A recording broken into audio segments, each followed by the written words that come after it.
propuestas en materia económica, en acciones concretas frente a la pandemia, y justamente de eso vamos a conversar, cómo se van delineando la intención de voto de los peruanos a miras de las presidenciales. Para ello le damos la bienvenida a Alfredo Torres, presidente ejecutivo de Ipsos. Muchísimas gracias por su tiempo, por este contacto, señor Torres. Hemos estado viendo las tendencias que han tenido las últimas encuestas y datos resaltantes, como por ejemplo la caída de George Forsyth y el aumento, cómo ha escalado también Johnny Lezcano. Tras la presentación que hemos visto el día de ayer, el día de anteayer, ¿cómo se podría delinear la intención de votos en los próximos días? Bueno, lo que estamos viendo ahora ya es un virtual empate. Hasta hace poco había un liderazgo más marcado de parte de Forsyth y Lezcano, por el contrario, estaba a media tabla, digamos, ¿no? Lo que se ha producido en las últimas semanas es una caída del puntero y un crecimiento de Lezcano, con lo cual ahora hay un empate que en realidad abarca varios más. Es un empate que en la punta están con 11, 10% Forsyth y Lezcano, pero luego están con 8% Fujimori y Mendoza. Entonces es un empate todavía de 4, ¿no? No hay todavía ninguna definición. Y faltando casi 8 semanas para las elecciones, no es nada definitivo. Incluso podría crecer alguien que está más atrás y meterse, digamos, por los palos, porque los porcentajes que estamos viendo son relativamente bajos en comparación con otras elecciones. Bueno, sin embargo, estamos viendo esta tendencia a la baja de Forsyth. Él ha estado más enfocado en ir a regiones, no tanta exposición en medios. ¿Cómo podría cambiar esto en las próximas semanas frente a esta estrategia que podría variar también para captar mayor votación? Bueno, ahora tiene que arriesgar, digamos, ha estado viajando por el país, evitando hablar mucho con la prensa, ahora tiene que hablar más y efectivamente cuando uno arriesga puede ganar o puede perder, ¿no? Según lo que diga y según cómo conecte con la ciudadanía ya de manera más amplia, ¿no? A través de los medios de comunicación. Ahora, señor Torres, estamos en un contexto evidentemente atípico, un contexto electoral distinto. El interés está puesto sin duda gran parte en la pandemia, en el avance de las vacunas, el proceso de vacunación. ¿Esto cómo ha repercutido dentro de aquellas personas, aquellos peruanos indecisos o poco interesados en conocer las propuestas de sus candidatos? Bueno, sin duda la pandemia está generando una preocupación cotidiana, digamos, de la población por su propia salud, por su propia situación económica, y más aún cuando vemos ahora el escándalo de las vacunas. Entonces, el tema electoral está todavía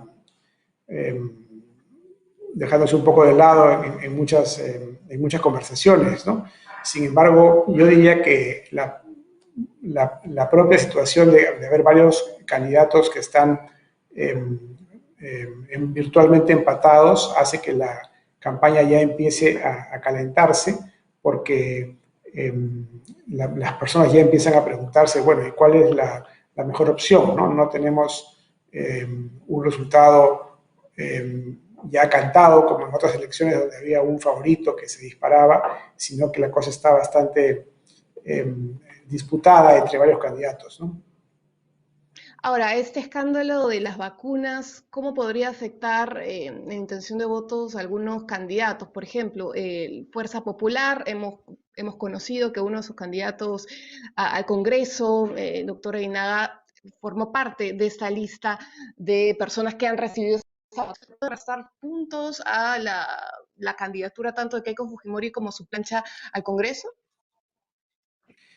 Entiendo que hay un segundo candidato más de ese partido, ¿no? Una candidata al Congreso. Una congresista. Entonces, o una congresista, en fin. Entonces, cuando ya aparecen más de uno, ya la cosa se complica, ¿no? Porque uno puede ser una excepción, puede ser una persona en un caso aislado, pero cuando ya son varios, ahí sí se puede producir un costo o un desgaste, ¿no? Lo que sí puede hacer es que la gente vaya un poco más irritada a las elecciones, un poco más defraudada aún de lo que ya venía estando de la clase política, ¿no? Y por lo tanto busque algo muy diferente. Lo que pasa es que no estamos seguros todavía qué cosa es lo diferente para la población, ¿no? En el Congreso que tenemos ahora en acción, por ejemplo, el FREPAP representó en la votación en alguna medida esa expresión de buscar algo distinto, ¿no? El FREPAP no tiene candidato presidencial. Ahora podría ser un candidato más bien antipolítico, ¿no? O sea, podría jugarle a favor de los candidatos más diferentes y en contra de los candidatos más tradicionales, ¿no?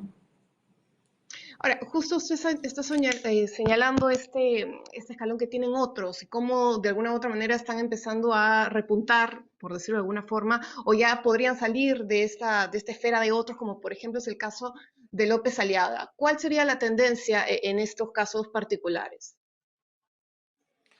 Bueno, López Aliaga apunta a un segmento de la población que es importante.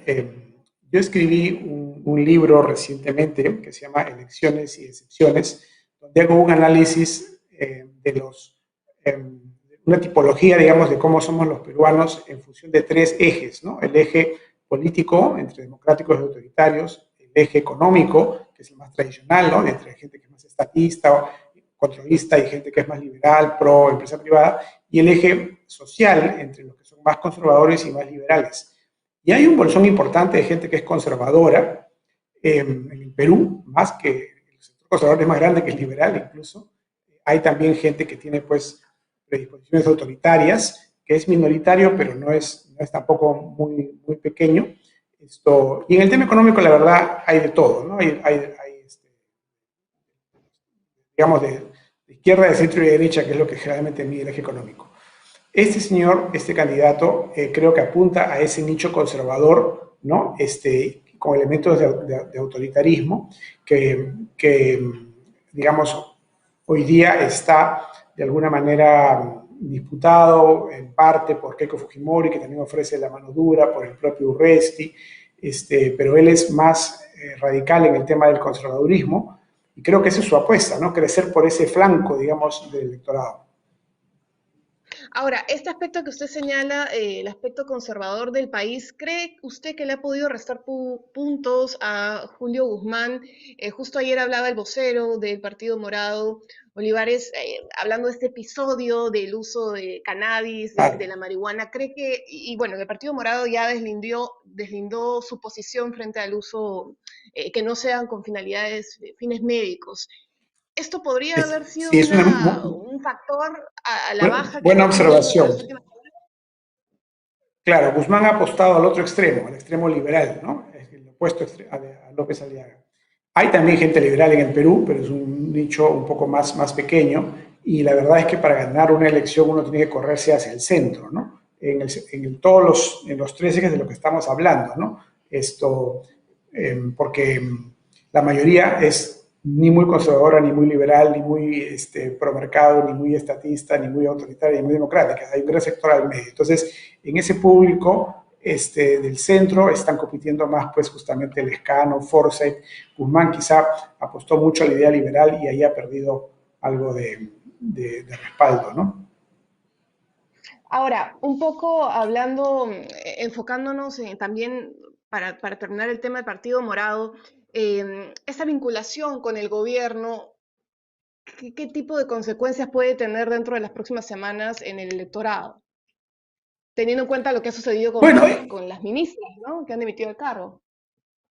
sí, así es. Eso tiene un costo indirecto. Creo que el daño mayor es claramente para la imagen de Vizcarra, ¿no? Los que más pierden en todo caso son los de Somos Perú, porque él es el que ha sido la cabeza de ese gobierno y de ese operativo, digamos, de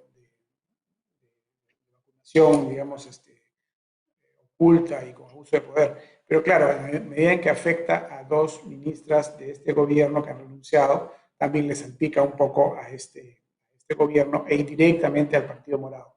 Yo no creo que sea tan fuerte, creo que están, digamos, la gente está mirando más a las personas que a los partidos, entonces mucho dependerá de lo que él haga o diga en sus intervenciones para ver si logra recuperarse, ¿no? Y en el caso de Keiko Fujimori, hemos visto la presentación que ha tenido durante estos 2 días, siguiendo esta nueva tendencia, esta nueva estrategia, reivindicando al Fujimorismo, defendiendo la Constitución del 93. ¿Esto funcionaría teniendo en cuenta que el antivoto tiene un gran porcentaje también que pesa sobre lo que sería finalmente las elecciones de abril? Sí, claramente el antivoto es un problema para ella porque en segundas vueltas la gente opta por el mal menor y teniendo ella un antivoto fuerte es difícil que ella gane una segunda vuelta, ¿no? Las simulaciones que se han hecho así lo presentan. Bueno, finalmente, señor Torres, ya nos ha adelantado un poco el libro que habla justamente de esto, ¿no? La percepción que usted ha elaborado, la percepción que tenemos los peruanos frente a escándalos que se ha vuelto lamentablemente en el día a día, ¿no? Porque termina un escándalo, entramos a otro escándalo y esto tiene una incidencia emocional también en el momento de votar, por quién creer frente a las opciones que tenemos, el mal menor, que como algunos lo denominan, y que va a ser importantísimo, sobre todo en un contexto donde tenemos que reactivar la economía frente a las cifras de desempleo y de pobreza que se han generado a partir de la pandemia. Sí, en el libro lo que encuentro es efectivamente es esa gran decepción, distanciamiento que hay con respecto a los partidos políticos. El Perú es en América Latina uno de los países, el país, digamos, con mayor vinculación, con mayor confianza, con menor confianza en los partidos políticos en América del Sur, el segundo en América Latina, no gana un centroamericano. Eh, y, eh, y entonces la gente a la hora de votar está buscando en el candidato, ¿no? Una sensación de honestidad, ¿no? Que le permita confiar, porque hemos tenido muchas decepciones en los últimos 20, 30 años con la integridad de los candidatos, ¿no? Entonces, el factor de honestidad es clave, pero es difícil de leer. Entonces, el otro elemento es la empatía, ¿no? El tratar de ver si ese candidato entiende o no entiende los problemas de los ciudadanos y si tiene esa sensibilidad para ofrecer algo que sea también realista, ¿no? Porque es muy fácil ofrecer el oro y el moro, ¿no? O sea, cualquiera puede decir, necesitamos que haya vacunas para todos dentro de los próximos 30 días o que haya bonos para todos, que nos paguen bonos cada 3 meses. Pero eso es una demagogia que la gente sí se da cuenta. Pero, sin embargo, sí tienen necesidad los electores de ver que los candidatos entienden sus dificultades y que hacen propuestas con sensibilidad, pero al mismo tiempo realistas para recuperar Aterrizadas, el ¿no? tiempo perdido. Así es. Claro, Ahora, porque el acá hay un Perú, factor lo veo también. en el libro también, el Perú ha crecido muchísimo en los últimos 20, 25 años hasta el año pasado, ¿no? Entonces, lo que corresponde hacer es recuperar la senda del crecimiento y reformar el Estado para que funcione mejor, porque lo que ha estado fallando, lo hemos visto en esta pandemia, es el Estado, el sistema de salud ha estado desbordado, el presupuesto público del Ministerio de Salud se multiplicó por 6 en los últimos 20 años, gracias al crecimiento de la economía que permitió aumentar mucho la capacidad fiscal.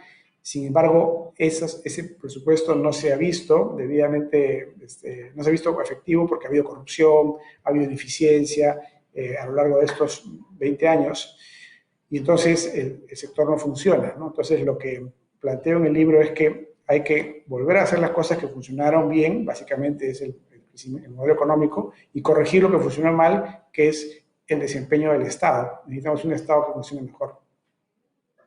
Y una capacidad de gasto idónea, ¿no? Y sobre todo en el contexto en el que estamos. Y estas elecciones y excepciones también pasa por tener un voto informado, ¿no? Porque vemos cierta desconexión entre, por ejemplo, los peruanos, el votante frente, por ejemplo, al símbolo del candidato de preferencia. Y eso también se ha visibilizado dentro de las encuestas y dentro del día a día entre los peruanos, ¿no?